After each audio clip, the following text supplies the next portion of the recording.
strangled in her home December 26th after her mother reported finding a ransom note.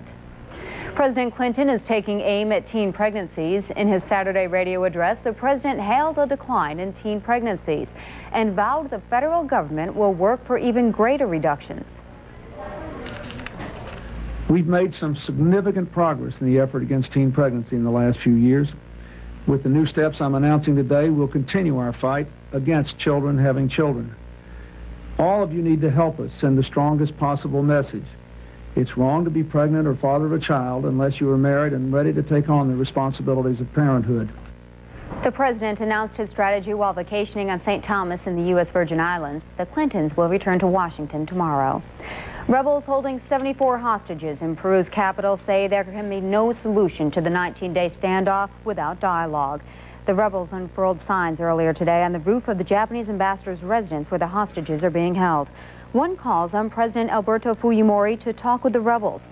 It says, quote, "Mr. Fujimori, with arrogant declarations and without dialogue, there will never be a solution." Another sign says, quote, "Mothers, wives, and children of our prisoners are also waiting for their freedom. Peace for all Peruvians." Mr. Fujimori has refused to meet any of the rebels' demands. Among those demands, that Peru release some 400 of the rebels' jailed comrades.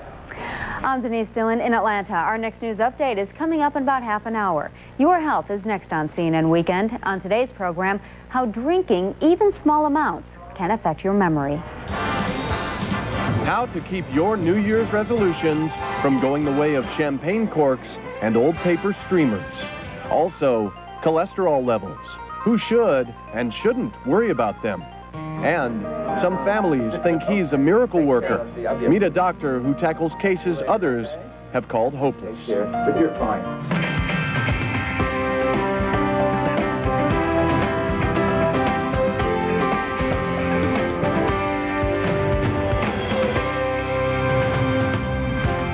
Happy New Year and thanks for joining us. I'm Kara McGinnis. Well, it's that time of year again to make resolutions we hope will change our lives.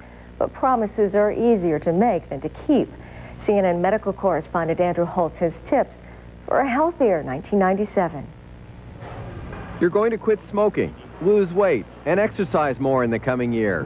Just like last year, right?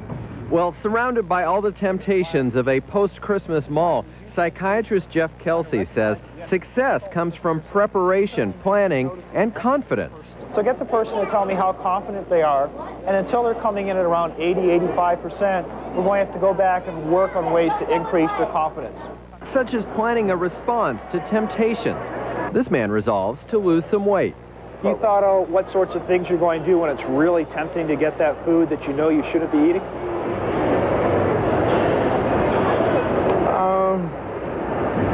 That's a good point. No, not really. I'm just going to have to stay away from that good old middle class meat, potatoes.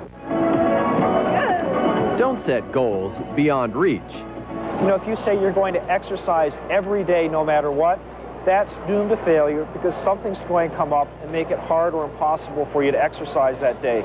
If you say, okay, I'm going to start and try to exercise 3 days a week, you know, you've got 7 chances to make that happen. This woman knows how her resolve to exercise can fade. Then I'll, you know, watch a TV show and then it gets later and it's